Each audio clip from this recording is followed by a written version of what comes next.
안녕하세요. PSTV 시청자 여러분. 안녕하세요. 자, 오늘은 뭘 할 거냐면요.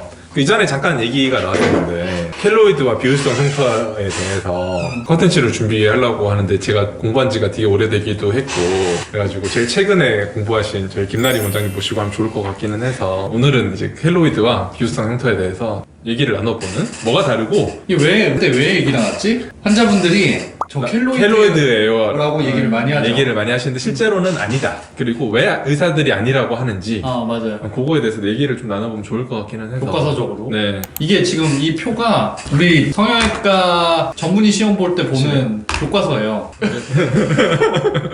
저도 교과서 진짜 오랜만에 보긴 하는데 이 컨텐츠를 하기 전에 그거를 먼저 설명을 좀 해드려야 되거든요. 뭐 켈로이드면 켈로이드고 뭐 비율성 흉터면 비율성 흉터라고 하는데 환자분들이 어떤 경험을 많이 하셨을 거냐면은 원장님 저 켈로이드예요 라고 하면 성형외과 의사들이나 다른 외과 선생님들이 아니에요 라고 하셨을 겁니다. 근데 왜 그러냐면요, 이 켈로이드라고 진단이 내려지면요 이 치료 자체가 완전히 방침이 달라져요. 치료 자체가 완전히 달라지고 그 양상 자체도 이 모양 자체가 다른 거라기보다는 켈로이드는 재발을 굉장히 잘하기 때문에 이거를 한번 흉터 재건수를 해가지고 또 튀어나오고 한 4-5번, 6번, 7번 심하게는 뭐 방사선 치료까지 해야 되는 그런 케이스까지 있기 때문에 그래서 아니라고 하시는 거긴 하거든요. 그래서 어떻게 좀 구분을 하면 좋을지, 치료에서 어떻게 좀 다른지 그런 내용을 좀 준비하면 좋겠어서 제일 잘하시는 김나리 원장님. 우선 제일 쉽게 구분하는 게 그 일반적인 스카, 그러니까 뭐 켈로이드도 아니고 비율성 흉터도 아닌 그냥 일반적인 스카 같은 경우에는 우리가 절개를 만약에 했을 때 절개한 라인을 따라서 조직이 재생되는 과정을 거치면서 다시 이제 살이 붙는데 위쪽으로 많이 도드라지게 튀어나오지 않으면서 딱 붙어야 가장 이상적인 흉터라고 생각하실 수 있고요. 그 비율성 흉터 같은 경우는 그 절개선이 있었던 라인을 따라서 위쪽으로 약간 도드라지는 그런 불로 올라오는 거죠. 그런 양상을 가지고 있는 게 이제 비율성 흉터라고 보시면 되시고, 켈로이드 같은 경우는 위쪽으로만 이렇게 올라오는 형태가 아니라 주변 조직까지 좀 범위가 많이 넓어져서 넓어지죠. 절개선 이외의 부위까지 부풀어 오르는 그런 형태라고 생각하시는 게 가장 이해하시기 쉬우실 것 같아요. 자, 이제 이 표를 이제 한 번씩 보실게요. 이 표를 보시는 순서 자체가 이제 두 번째부터 보셔야 될 것 같긴 한데요. immature scar라고 하면 아직 미성숙한 흉터입니다. 그러면 말 그대로 저희가 그때 흉터 관리법에도 설명드렸다시피 색깔이 약간 붉을 수 있고요. 살짝 올라와 보일 수도 있고 약간 간지러울 수도 있어요. 그건 정상적인 반응입니다. 그러면 요게 성숙한 흉터로 바뀌는데 이게 일반적인 머추어 스카로 바뀔 수도 있고요. 성숙한. 그 다음에 이게 하이퍼트로픽, 그러니까 비율성 흉터로 바뀔 수도 있고 이게 켈로이드로 바뀔 수도 있는 거예요. 그럼 보시면 정상적인 성숙된 흉터를 보시면 약간 색깔이 옅을 수도 있고요. 약간 색깔이 짙을 수도 있습니다. 대신에 평평하다는 거예요. 그쵸. 우리가 다쳤을 때 흉터를 보시면 어떤 부분은 색깔이 흰 부분이 있을 거고 어떤 부분은 색깔이 짙은 부분도 있을 거예요. 맞아요. 그리고 그런 부분 자체는 시간이 지나면서 약간 좀 작아집니다. 아시죠? 그런 패턴을 보이는데, 그런 비율성 흉터라고 보시면요, 쉽게 말하면은 이 선이 있으면은 김나리 원장님 말씀하셨을 때 볼록 올라옵니다. 볼록 올라오는데 컨파인드, 제한된다, 이거의 보도에 제한된다는 거예요. 그죠? 알고 있어? 이해하고 있어야 돼. 그리고 요거는 가렵고 아파요. 아프다는 게 사실 이게 볼록 올라와서 이게 계속 스쳐서 그렇게 아픈 경우도 있긴 한데, 이거 자체가 콜라겐이 많이 차기도 하고 그 조직 자체에 가 민감해서 그런 경우도 있기는 합니다. 근데 그 원인을 떠나서 일단 가렵고 아프고 올라오기 때문에 일반적인 환자분들은 올라오면 나 켈로이드구나 라고 착각을 하기 쉬운 거예요. 근데 켈로이드 양상을 보시면요, 마찬가지로 올라옵니다.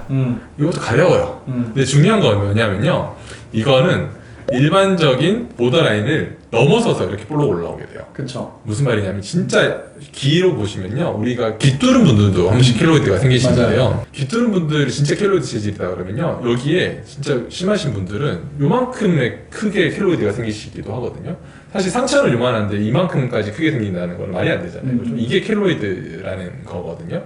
그래서 그러니까 뭔가 그런 거죠. 귀 뚫은 구멍에 혹 같은 게 딱 달려있잖아요. 그렇죠. 그건 전형적으로 켈로이드라는 거거든요. 그러니까 원래 상처보다 더 크게 침범을 해서 생긴다는 거예요. 근데 이거를 왜 구분하고 의사들이 그렇게 즐겁하면서 환자분은 켈로이드 아닙니다 라고 하느냐면은 이거예요. 계속 자랍니다. 계속 자라고요. 켈로이드는 네. 계속 자라고 계속 재발을 해요. 맞아요. 그리고 한번 비우성 흉터가 생기면요 저절로 없어지기도 하고요 시간이 오래 걸리긴 하지만 흉터 재건수를 해주거나 이제 레이저를 해주면 잘 나요. 다시 쉽게 말하면 다시 재발을 잘 안 회복이 한다. 되죠. 회복이 잘 되는 건데 켈로이드 같은 경우는요 내가 이 흉터 재건수라는 것도 넘어서서 또 생긴다는 거거든요. 그래서 켈로이드를 없애기 위해서 흉터 재건 수술을 했는데 그것도 더 넘어서 또 생긴다는 게 그게 제일 중요한 거거든요. 그게 또 성형외과 의사 선생님들은 레은트 때 그 켈로이드 안 좋은 케이스를 되게 너무 많이 보셨기 때문에 맞아요. 밖에 이제 개인 병원에 오셔도 환자분들이 그냥 캐주얼하게 나 흉터 볼록 튀어나왔으니까 원장님 저 켈로이드예요 라고 해도 아니라고 켈로이드가 얼마나 심한 건데 라고 하면서 아니라고 하시는 겁니다. 그리고 맞아요. 제 기억에는 켈로이드가 약간은 유전적인 포션도 좀 있고 아까 말씀드렸다시피 귀 뚫은 거에도 생길 수 있는 거예요. 그러면은 그런 어떤 마이너 트라우마, 그죠? 약간 아주 작은 상처에도 생길 수 있는 게 켈로이드다 라고 이해를 해주시면 좋습니다. 이게 그러면 네. 예를 들면 어떤 사람이 켈로이드성 소인을 갖고 있으면 네. 신체 어느 부위나 다 켈로이드가 나타나요? 그게 이제 저도 이제 기억이 명확하지 않습니다만 틀리면 얘기해 주세요, 네. 교수님. 제 보통 일반적으로 귀를 많이 낳거든요. 귀죠. 귀가 네. 많이 나옵니다. 맞아요. 귀가 많이 나오고 어깨 그리고 네. 어깨 쪽도 제가 알기로는 관절 부위 있죠? 그런 부위도 잘 나타난다고 보이긴 하는데 제가 아까 신판 교과서를 보니까 그런 내용은 좀 빠져있기는 하더라고요. 그러니까 부위 자체 그렇게까지 그런 건 아니고 일단 부분 자체는 요 기존 티슈를 넘어서냐 안 넘어서냐라는 거고 부위에 대해서도 좀 설명을 해드리면은 저희 또 그나마 이거에 무시할 수는 없는 게 저희가 코 성형을 하다 보면은 기형골을 많이 채취를 하잖아요. 그러면 귀형골이나 늑연골. 그렇죠. 그럼 사실 늑연골 같은 경우는 좀 필수적으로 떼는 경우가 있기는 있어서 그거는 말 그대로 진짜 켈로이드라고 하면은 저는 꼼꼼히 꼬매주는 것밖에 없다고는 생각이 들고 근데 만약에 진짜로 켈로이드가 귀에 이렇게 귀를 원장님 좀 켈로이드라고 딱 봤는데 귀에 뚫었는데 이렇게까지 심한 흉터가 있는 분이라고 하면은 저는 그런 분들은 귀는 안 뗍니다. 저도 안 돼요. 네. 근데 그런 분들이 계시는 거예요. 원장님 저 켈로이드예요 했는데 그냥 꿀로 올라온 흉터, 비유성 흉터가 있는 거예요. 그런 분들은 환자분 켈로이드 아닙니다 맞아요. 라고 설명을 드리는 거고 그리고 그런 분들도 계시거든요. 원장님 저 뿔록 올라온 흉터가 있어서 저 켈로이드예요. 여기 절개해도 괜찮아요? 라고 물어보시면 맞아. 여기는 얼굴은요 여기는 진짜 비유성 흉터도 잘 안 생기고 켈로이드도 잘 안 생깁니다. 맞아요.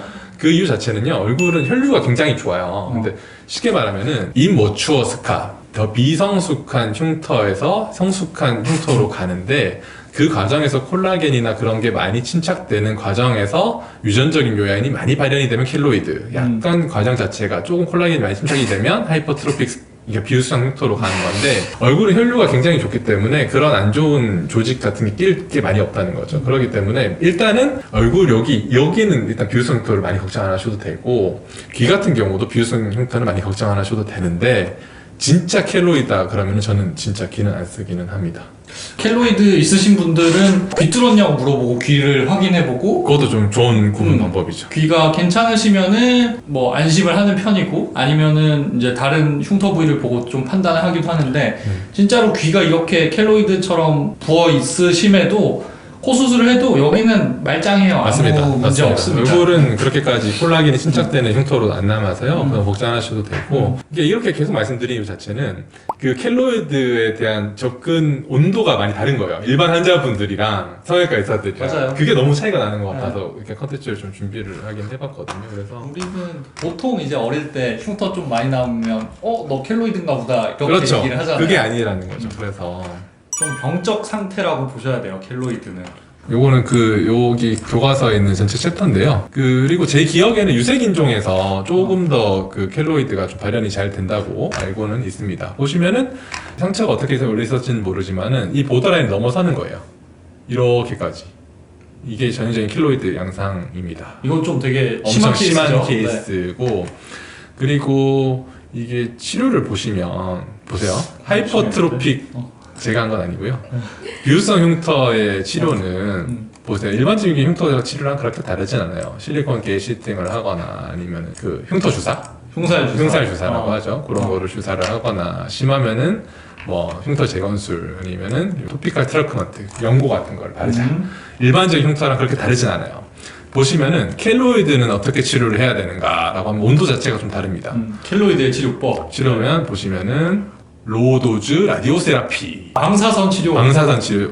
쉽게 말하면 여기 방사선을 세게 하는 거예요, 진짜로. 네. 그리고 냉동 치료, 그 다음에 TGF 베타, 성장인자, 그 다음에 인터페론 이런 게 엄청나게 들어가는 거예요. 이런 게 왜냐하면은 대학병원에서 실제로 켈로이드를 케이스를 보면 진짜 재발을 잘해요. 우선 한번 이제 켈로이드가 생겨서 보통 귀 같은 부분은 심하게 생기신 분들은 수술을 하잖아요. 엄청 깔끔하게 꼬매고 맞아요. 방사선 치료를 해도 제가 1년차 때 수술하면 3년차 때 다시 오세요. 맞아요. 더 심해져서. 그러면은 그분 또 수술하면은 4년차 막 끝날 때쯤 다시 오세요. 그런 케이스를 이제 성형외과 선생님들이 한 번씩 다 겪으셨을 거기 때문에 그런 조금 온도차가 있지 않나 싶습니다. 그래서 그냥 이제 저희 병원에 오시는 환자분들을 대상으로 말씀을 드리자면 뭐 내가 켈로이드 피부다 혹은 뭐 흉터가 너무 많이 생기면 어떡하지 이런 거를 지레 걱정하실 필요는 없으실 것 같아요. 네. 일단 그런 케이스는 사실 좀 적은 편이기도 하고요. 내가 느끼고 있는 것보다는 심하지 않은 경우가 우리가 경험해보면 훨씬 많은 것 같아요. 맞습니다. 실제로 켈로이드신 분들은 본인이 되게 잘 알고 계세요. 네, 잘 알고 계시니 그거는 대신에 꼭 말씀을 해주시는 게 좋고요. 그게 그래도 조금 자기가 헷갈리실 수는 있잖아요. 그러면 원장님 그래도 저 예전에 뭐 수술해서 흉터가 좀 이렇게 남았었어요 라고 보여주시는 건 나쁘지 않습니다. 맞아요. 이게 이제 환자분들이 좀 오해하실 것 같아서 왜 킬로이드라고 하면은 성형외과 의사들은 아니에요 라고 하는지에 대한 콘텐츠를 오늘 대충 준비를 한번 해봤습니다. 되게 상담 오셔도 그렇고 가장 많이 말씀하시는 데가 이제 정형외과 수술, 관절 부위 이런 수술한 그런 작업 많이 보여주시고 여성분들은 뭐 제왕절개 그쵸. 수술 거긴 워낙 텐션이 좀 센 부분이라서 맞아요. 항상 이것 때문에 켈로이드 같아요라고 많이 보여주시는. 그게 있어요. 그러니까 보통 그냥 일반 상식 같은 건데 움직임이 많은 관절 부위들은 흉터가 더 많이 생겨요. 맞습니다. 그런데 이제 그걸 보고 너무 나는 켈로이드성 아닌가 좀 이렇게 고민하실 필요까지는 없지 않나. 그리고 그게 진짜 켈로이드라고 하면요, 그 아까도 얘기했지만 그 경계선을 넘어서야 된다. 그렇게 되면은 꼭 보여주시는 게 좋고, 저희가 많이 수술하는 눈에는 거의 신경이 안 쓰셔도 되고요. 이제 그런 부분 자체는 귀에서 보통 이제 많이 생길 수도 있으니까 귀 같은 경우는 진짜 켈로이드 체질이다 그러면 저는 진짜 안 써요. 안 씁니다. 아예 안 쓰니까 그런 부분 자체는 좀 말씀해주면 좋겠다는 거고, 오늘은 그래서 그냥 켈로이드와 비유성 흉터의 차이라기보다는 왜 성형외과 의사들과 환자들의 온도 차이가 다른지에 대한 그런 내용을 좀 정리를 해보면 좋겠습니다. 궁금하신 거? 그럼 지방이식, 눈, 코 이렇게 세 가지는 아무 상관이 없는 건가요? 상관없습니다. 상관이 없고, 귀도 솔직히 말씀드리면은 엄밀히 말해서 귀 여기 이쪽을 떼는 게 아니라 귀 뒤쪽이라서 거의 상관이 없기는 한데, 제가 수술한 건 아니고 다른 병원 수술했는데 진짜 켈로이드 체질이 이쪽에 흉터가 가득 차신 분들을 많이 보기는 봤어요. 그렇기 때문에 저는 만약 켈로이드성 피부다라고 하면 저는 귀는 안 뗍니다. 그래서 일반 환자분들이 구분하시기 제일 좋은 방법은 그 경계선을 넘어서냐 안 넘어서냐, 쉽게 말해서 그냥 볼록 튀어나온 거는 켈로이드가 아니고요, 그냥 볼록 튀어나온 거는 비유성 흉터다라는 거고, 비유성 흉터가 제 생각에는 1년이 안 넘으셨다 그러면 흉터 연고나 테이프 같은 걸로 관리를 하시면 될 것 같고, 1년이 넘었다 그러면 흉터 재건술을 받으시면 될 것 같습니다. 켈로이드다라고 하면은 그건 진짜 켈로이드 전문 병원이나 대학병원에서 치료를 받으셔야 되는 부분이고, 진짜 켈로이드가 있어서 나머지 다른 수술이나 그런 수술을 받으실 때는 꼭 수술 전에 주치의 선생님께 얘기를 드려야 됩니다. 그러기 때문에 그런 식으로 정리를 하면 좋지 않을까 싶습니다. 뭔가 이 공부하던 기억이 떠올라서 지금 좀 지금 힘드네요. 기분이 별로 좋진 않네요. 오늘은 그래서 성형외과 교과서 넬리건 텍스트북과 함께 비유성 흉터와 켈로이드에 대해서 알아봤습니다. 그거 관련해서 또 궁금한 거 계시면 많이 여쭤보시면 저희 열심히 또 공부를 해야죠. 해서 준비를 한번 해보겠습니다. 알겠습니다. 오늘은 여기까지. 끝. 감사합니다. 감사합니다.